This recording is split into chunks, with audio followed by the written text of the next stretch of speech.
Hi all, നമ്മൾ ഇന്നൊരു owl key ചെയിനാണ് ഉണ്ടാക്കുന്നത്. ഇതാണ് അതിൻ്റെ ലാസ്റ്റ് ഫിനിഷിംഗ് പ്രോഡക്റ്റ് ആയിട്ടുള്ളത്. നമുക്ക് എങ്ങനെ ഉണ്ടാക്കുന്നതെന്ന് നോക്കാം. അതിനായിട്ട് ആദ്യമായിട്ട് തന്നെ നമ്മൾ അതിൻ്റെ ഒരു ഔട്ട്ലൈൻ പേപ്പറിൽ കട്ട് ചെയ്തെടുക്കുകയാണ്. മെയിനായിട്ട് 3 പീസുകളാണ് വേണ്ടത്. ഫസ്റ്റ് വൺ നമുക്ക് പേപ്പറിൽ മാർക്ക് ചെയ്തെടുക്കാം. 17 സെൻറ്റിമീറ്റർ ഇൻറ്റു 12 സെൻറ്റിമീറ്ററിൻ്റെ ഒരു പീസാണ് ഫസ്റ്റ് വേണ്ടത്. പിന്നെ നമുക്ക് 7 സെൻറ്റിമീറ്റർ ഇൻറ്റു 12 സെൻറ്റിമീറ്ററിൻ്റെ ഒരു പീസും പിന്നെ 4 സെൻറ്റിമീറ്ററിൻ്റെ ഒരു റൗണ്ടുമാണ് വേണ്ടത്. ഇതുപോലത്തെ 3 പീസ് നമ്മൾ കട്ട് ചെയ്തെടുക്കുക. ഇത് വെച്ചിട്ടാണ് നമ്മൾ പേപ്പറിലേക്ക് ബാക്കി കട്ട് ചെയ്യുന്നത്. ഇനി ഇതിൽ വരുന്നൊരു കട്ടിങ്, ഈ ഫസ്റ്റ് പീസിൽ 3.5 സെൻറ്റിമീറ്ററാണ് എടുത്തിരിക്കുന്നത്. അവിടെ ഒന്ന് മാർക്ക് ചെയ്ത് അതൊന്ന് മുകളിലെ എഡ്ജിലേക്ക് ഒരു ലൈൻ വരയ്ക്കുന്നു. എന്നിട്ട് അവിടെ നിന്ന് താഴേക്ക് ഇതുപോലെ ഒരു ഷേപ്പാക്കി കർവ് വരയ്ക്കുന്നു.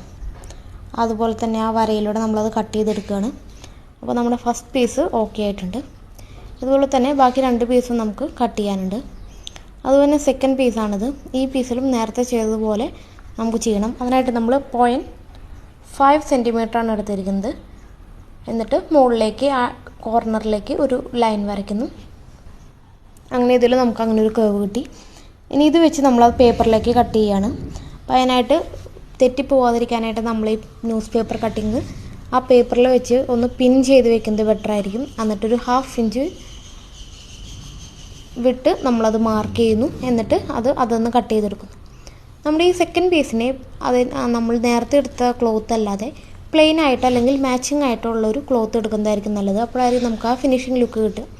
അതിനുശേഷം ഇതിൻ്റെ വൺ സൈഡ് ഇതായിട്ട് അറ്റാച്ച് ചെയ്യുന്നു. അതുപോലെ തന്നെ ആ സെൻറ്ററിലുള്ള പ്ലെയിൻ പീസ് മറ്റേ സൈഡിലേക്കും സ്റ്റിച്ച് ചെയ്ത് കൊടുക്കുകയാണ് ചെയ്യുന്നത്. രണ്ടും സെക്യൂറായിട്ട് സ്റ്റിച്ച് ചെയ്ത് കഴിഞ്ഞു. അതിനുശേഷം നമ്മളിത് നല്ല ഭാഗം പുറത്ത് കാണുന്ന രീതിയിൽ അതിനെ മറിച്ചിടുന്നു. നമ്മളിതിനെ മറിച്ചിട്ടു. ഇനി നമുക്കൊരു ഫോൾഡിങ് വരുന്നുണ്ട്. നമ്മുടെ മുകളിലെ കോർണറിൽ നിന്ന് 4 സെൻറ്റിമീറ്ററാണ് ആ ഹോൾഡിങ്ങിനായിട്ട് എടുക്കുന്നത്. ഞാനിതിൽ ആ മെഷർമെൻറ്റ് കാണിക്കാനായിട്ട് വിട്ടുപോയിട്ടുണ്ട്. 4 സെൻറ്റിമീറ്റർ നമ്മൾ അളന്നെടുത്തിട്ട് അവിടെ നിന്ന് അതിനെ ഫോൾഡ് ചെയ്യുന്നു. ഫോൾഡ് ചെയ്ത് നമ്മളത് ഒന്ന് സെക്യൂർ ചെയ്ത് സ്റ്റിച്ച് ചെയ്യുകയോ കൈകൊണ്ട് തുന്നുകയോ ചെയ്ത് സെക്യൂർ ചെയ്യുന്നു.